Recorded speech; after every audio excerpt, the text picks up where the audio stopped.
Guide for Mono Green Devotion, starting with Mono Green versus Rakdos Midrange. So your game plan, much the same as it is in any other matchup. Early ramp into your payoffs as quickly as possible. Clog the board with Old Growth Trolls, Cavalier of Thorns, Love-Struck Beasts, whatever you got. Eventually find your Karns or your Storm the Festivals and overwhelm your opponent with your flexing your might of your Nykthos mana. The main things you're wishing for, things like Sky Sovereign Console Flagship to kind of take over the game, or Cityscape Leveler potentially late in the later game to answer something like Shieldred that Sky Sovereign has issues answering. And then beyond that, you're just finding things to clog up the board or to buy you time in order to get to either the combo or just an overwhelming board position from what your opponent has access to. Things like a Seeka's Chariot, Heart of Kiran, those kind of things to buy you the time. And then eventually you just kind of overwhelm your opponent with an overwhelming board position and mana. That said, you don't have a ton of time, so your opponent is going to pressure you in the early game, disrupt you with things like Thoughtseize, killing all your mana dorks if they can. So this matchup, while is generally slightly favorable for mono green, can be a bit of a struggle. From the Rakdos side, obviously the important cards are things like Thoughtseize, anything that interacts with the early mana dorks like Fatal Push or copies of Bone Crusher, Giant Stomp, or Blood Tithe Harvester killing them. Another card that is surprisingly effective is Misery Shadow. Pairing it with removal spells shuts off the death triggers of things like Old Growth Troll and Cavalier of Thorns. And then another card that is surprisingly very good is Shieldred the Apocalypse. They have often no way to deal with this quite cleanly, so if you're able to kind of build this kind of board stall position or a position where you're a little bit ahead on the board, Shieldred can kind of help close out the game, both with it being a 4/5 death toucher, as well as the fact of costing your opponent life whenever they're drawing cards. Beyond that, you are the aggressor in this role, so it is your job to disrupt them with your Thoughtseizes and kill spells, and then try to kill them before they can develop into an overwhelming board position. Now, obviously, you don't have all the time in the world, because they do have Storm the Festival and Karn, both of which can take over the game. Sky Sovereign is often a nightmare. Going to the post-board games, you have options.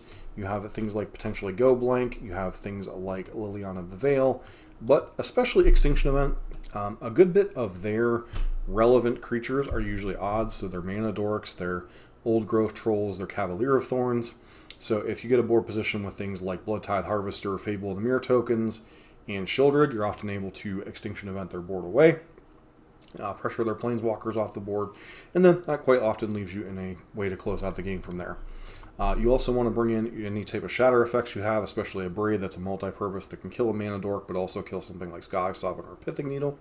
And then, speaking of Pithing Needle on Karn can buy you in quite a bit number of time, although they can still overwhelm you with their devotion plan. So your plan, get them dead in the early game, disrupt them, get them dead before they can kind of do their devotion thing. The mono green side, obviously, they're trying to overwhelm you with just more firepower, and Storm the Festival kind of overwhelming you with good card advantage. And that is the matchup in a nutshell. On to Abzan Greasefang. From the mono green side, it's all about the Karn and how you get there. Karn, very important to shut down the vehicles from being able to be crewed. Very important to get your hate pieces, things like Pithing Needle, Tormod's Crypt, Unlicensed Hearse, any of those things quite important. That said, Greasefang still can create a board presence to attack your Karn down. It is one of mono greens, if not their worst matchups.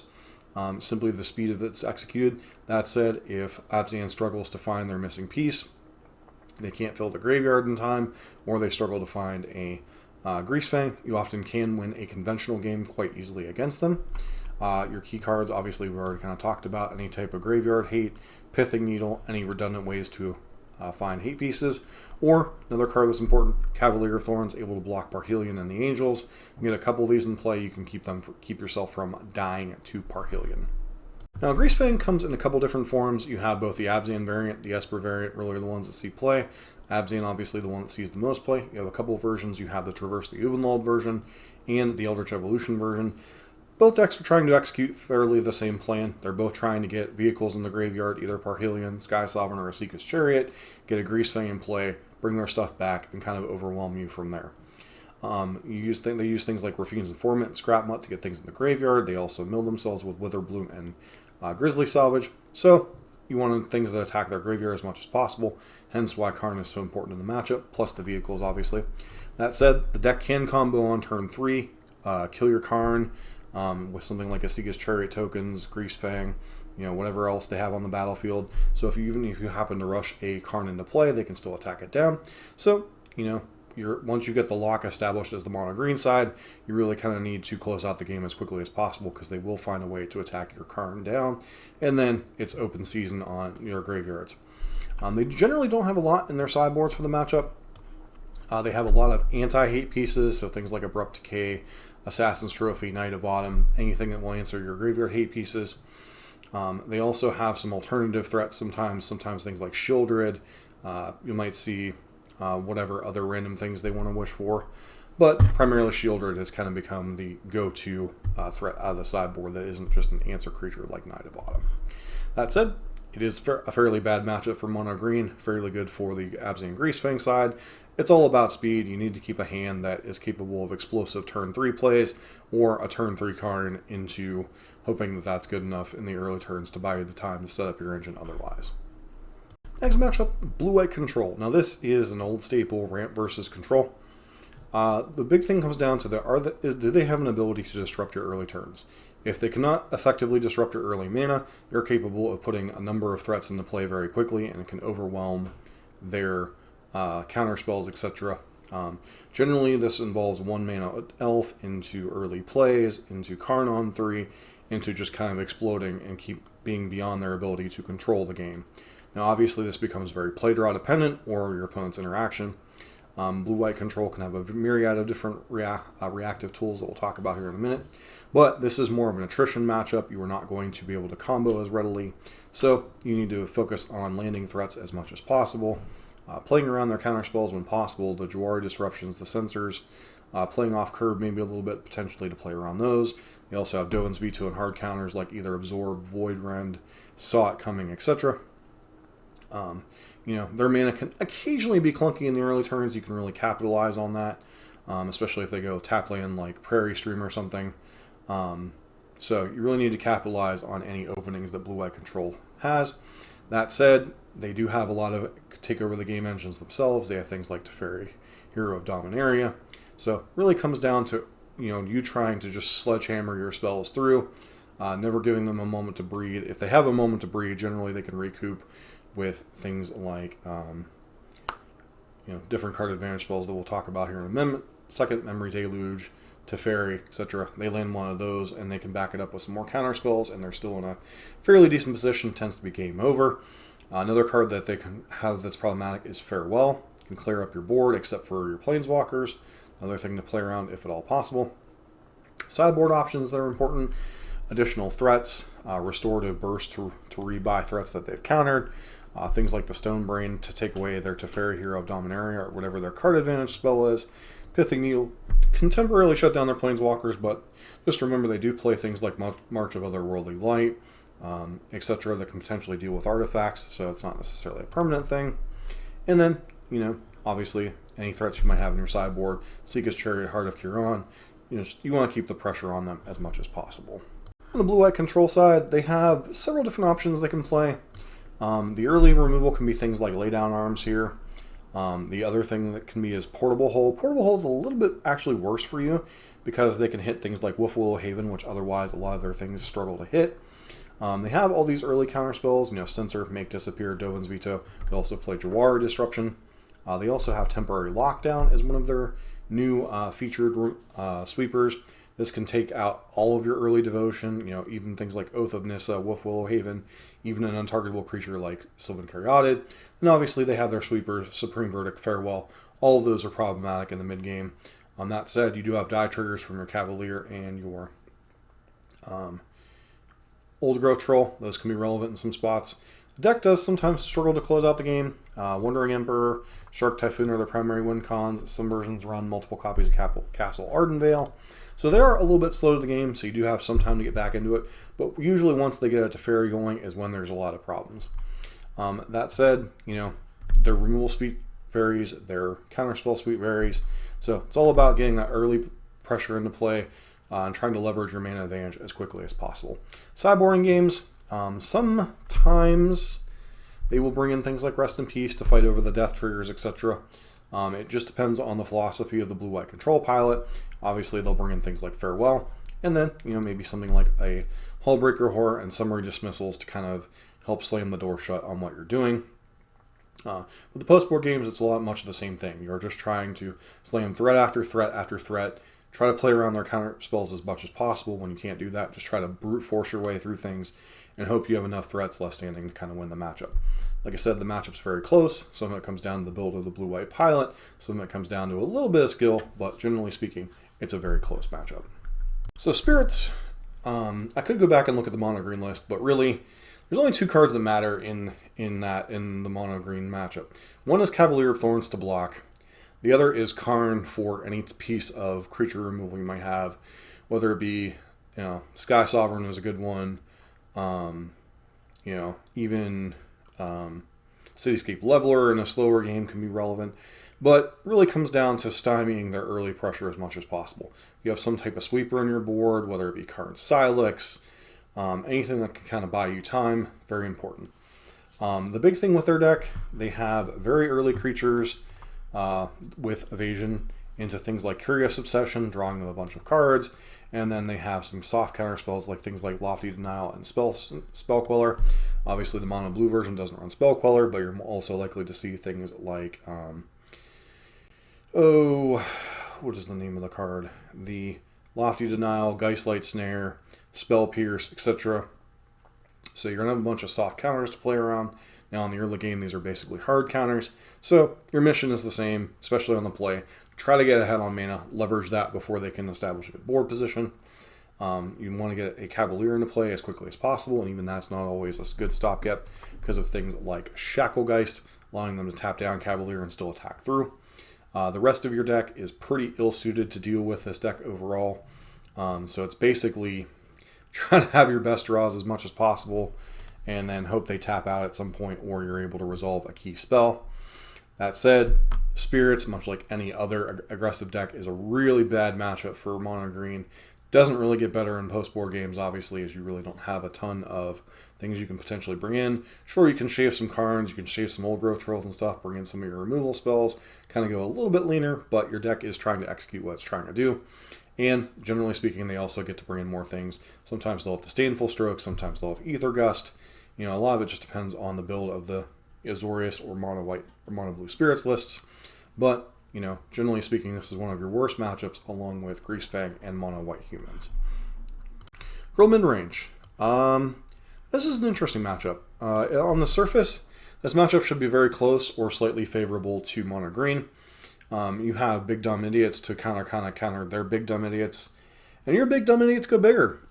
The downside is they know this, and they have a Crone War in the main deck usually. What this does is it allows you to steal your big idiot, make it their big idiot, and kind of smack you with it. Another key card in the matchup is Reckless Stormseeker. This is kind of the card that makes Gruul really the monster that it's capable of being. It turns kind of a middling mid-range deck that would have some of the same problems as something like Rakdos into a deck that can close out the game very quickly, especially if they have a curve like Mana Dork and a Reckless Stormseeker, steal your Cavalier of Thorns, untap, play in a Seeka's Chariot, absolutely smash you. Those are really the draws that give mono green some problems. That said, you still want to try to execute your general game plan, get your dorks into play, get your big butts into play, and then try to ride your planeswalkers to victory. Trying to play around a Crone War as much as possible. Only so much you can really do. Things like Haywire Might, etc. might be a little bit helpful. But in general, you're going to have to play into a Crone War at some point if you want to have a board state to match their board state. They get to play, Mana Dorks into 3-drops, into vehicles, a lot of the same powerful stuff that Mono Green gets to do. Granted, Mono Green does go over the top of what they do, but post-board games, they get to bring in a little bit more interaction potentially. They might have more copies of Red Base Removal, but generally speaking, you're going to be playing around Obliterating Bolt and Bone Crusher Giant, and then they might bring in any additional copies of Crone War. Also, another card that can be relevant is Embercleave, allowing them to attack through your bigger idiots with their own. Really, you're just trying to execute your game plan and get the game over as quickly as possible, and really kind of hope to dodge a Crone War or just have some way to answer it like Boseiju or Haywire Might on hand. Creativity, this one is a little bit difficult to explain. So they are part control, part combo. the early part of the game, they're much like Izzet Phoenix. They're trying to interact with your board and set up this game state where they can win with indomitable creativity. Your job is to try to execute your strategy as much as possible. In some ways, it's kind of two ships passing in the night, although they do have ways to interact with your combo, or not with your combo, but with your combo a little bit with counter spells and interacting with your early creatures. So you want to get your big creatures on the battlefield, get your planeswalkers on the battlefield as quickly as possible. You really don't have a ton of ways to interact with their combo specifically.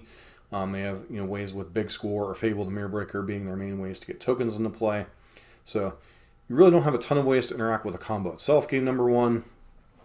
You can try to hold up Boseiju or Haywire Might, maybe force them to creativity for 3, etc. But you really kind of have to dodge creativity or find a way to create a board state that is so big that even a 30-30 trampling hasting creature isn't good enough. That said, Mono Green is capable of doing this, but alas, that's what you come down to. It's basically 2 Goldfish decks with them having interaction and you really not interacting with what they're doing. Post-board games, they get a bunch of counter spells that are good against you, negates, ether gusts, disdainful strokes, etc. So the matchup gets a little bit worse post-board. Some might bring in Hullbreaker Horrors just to bounce your annoying stuff. Some might just stick with a combo. This is a matchup, unfortunately, that I have not seen quite enough of to know exactly how it plays out, but generally speaking, early game is kind of like Izzet Phoenix. Late game, they have the ability to kill you much like Izzet Phoenix does. So it's just a matter of knowing how to attack their combo or try to blunt it as much as possible. Get the game over quickly before they can find creativity. And once again, I'm not sure how the matchup plays out entirely because it's not a matchup that I've seen enough of on camera or played it enough myself. Izzet Phoenix, the other Phoenix, or the other Izzet deck of the 4-man, really comes down to a couple of cards. It comes down to Thing in the Ice and keeping their graveyard from recurring. Their graveyard is a huge resource for the deck. 4 copies of Arclight Phoenix, multiple delve spells, especially the combos with Temporal Trespass.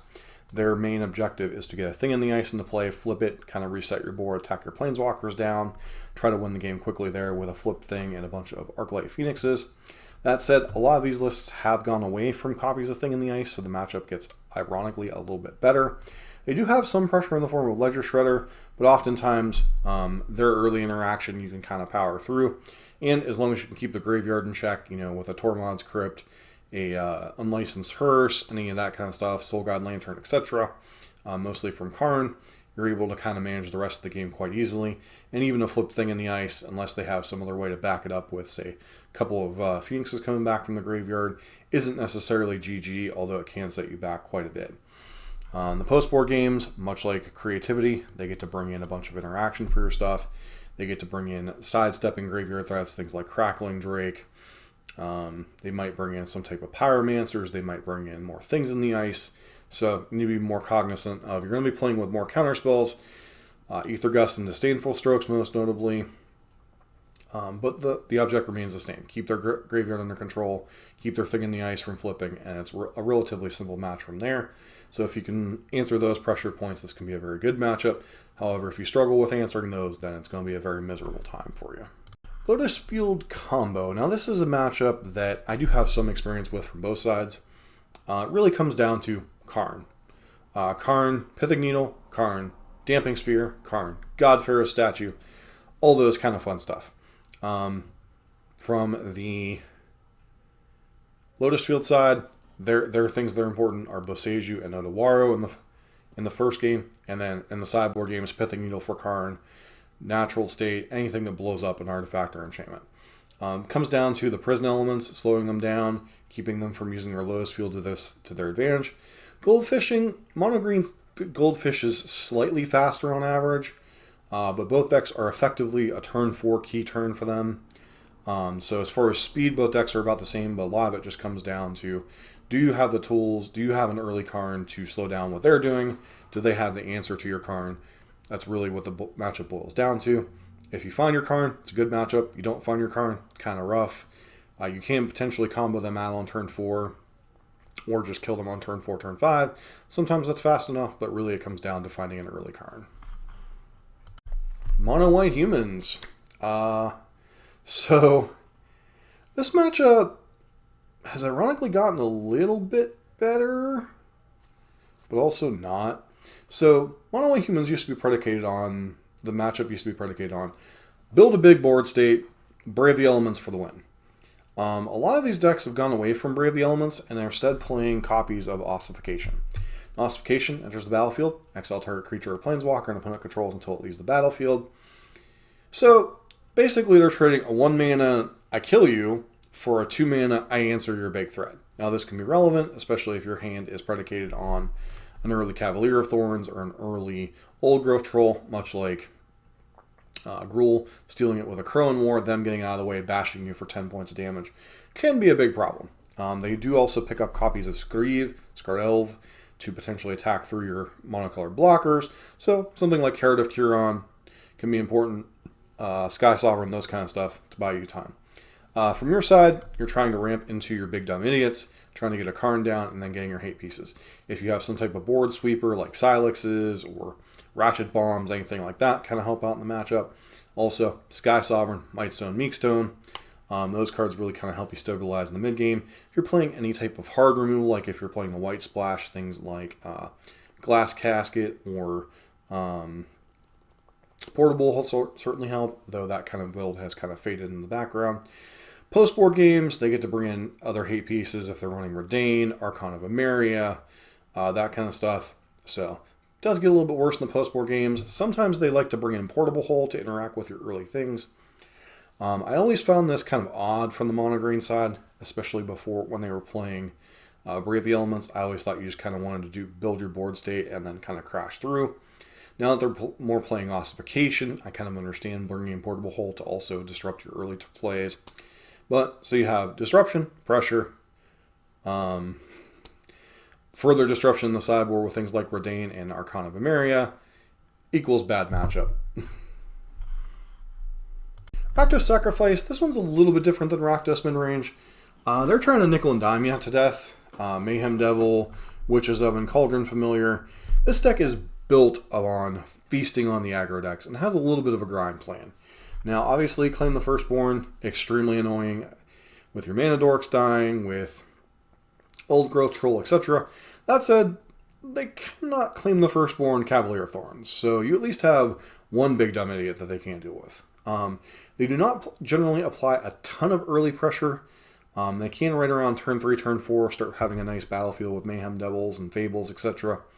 But generally their early plays are just kind of mediocre beats. So you do have a little bit of time to set up, but you need to try to play around the removal spells as much as possible. Obviously Karn, once again, unsurprisingly, Karn is key. Shuts us off with Witch's Oven, can help get rid of their graveyard, especially if they're playing some random things like Croxen and stuff. In addition to dealing with Mayhem Devil becomes priority number 1. Also shuts off all of their random tokens from being sacrificed, blood tokens, food tokens, etc.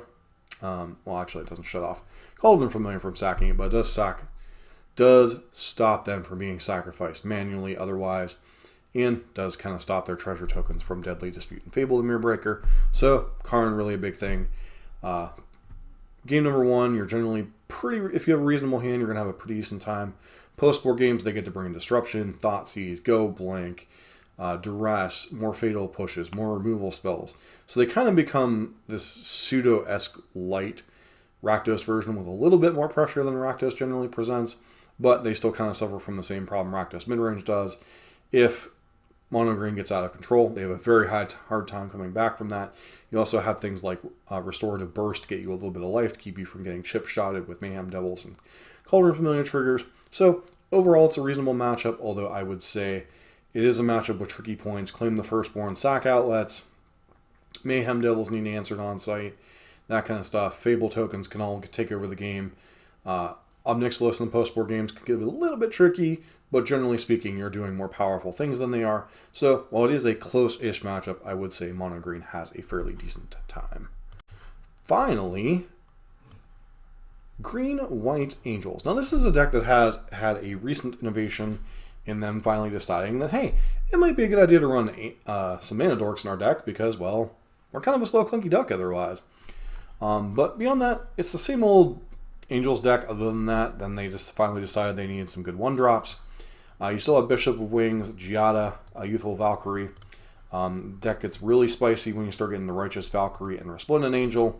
Basically, this deck puts a bunch of idiots into play, gains a bunch of life, they grow really big, they smack you in the face through the air. Where it's a little bit easier of a matchup is the fact that they're a tad bit slower than Spirits and Mono White Humans. They have a little bit more grindy power with Collected Company and Kalia's Restoration. So game 1 tends to be who can execute their game plan faster. Cavalier of Thorns certainly helps with fighting their game plan. Skyclave Apparition is kind of really their only interaction for what you got going on. So game 1 really becomes a race to who can execute their game plan faster. You always have the backdoor infinite combo, so that kind of helps. Because a conventional game, you can actually lose to them because their creatures can get too big for even Cavalier of Thorns to manage. Now in the post-board games, they have a bunch of hate things, Redanes, Archon of Emeria. They might bring in Rest in Peace. So it comes down to they have a little bit of interaction for the combos and stuff, and ways to slow you down. But you're still trying to execute the same general plan. Cards that help out, things like Sky Sovereign, things like Mightstone, Meekstone, any type of blow up the board effects you might have. All of those can certainly help in recovering the matchup, but this matchup can be a little bit close, but I do think generally Mono Green is at least slightly favored, though Angels do have some draws that can give Mono Green some fits.